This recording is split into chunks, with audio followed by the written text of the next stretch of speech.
Welcome to the Sports Channel. I'm Yuexin and today I'm going to explore a controversial issue with you. Today's topic is transgender and intersex participation in sports. The participation of transgender and intersex athletes in sports competitions has gotten more attention in the past few years.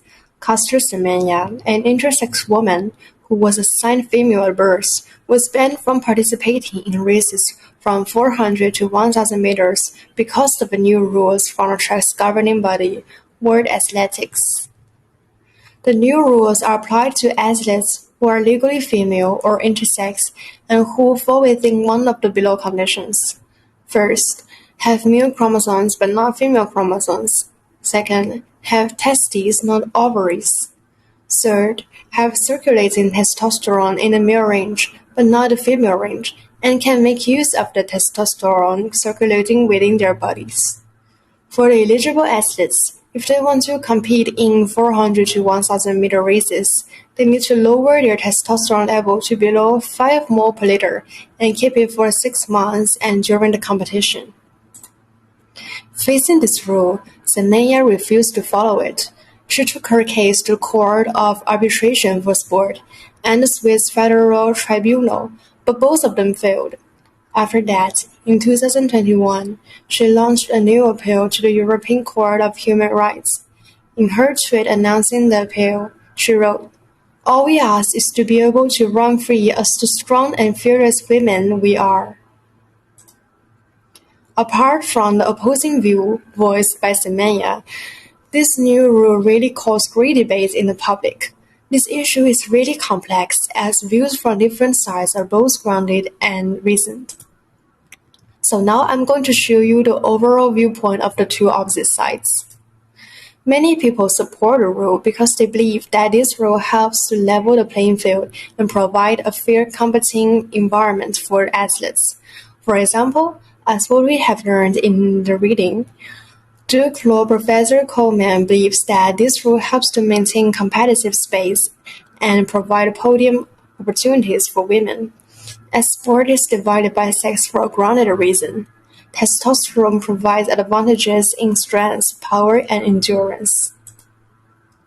There are also many people who are opposed to the rule, as they believe that this rule violates international human rights principles of non-discrimination.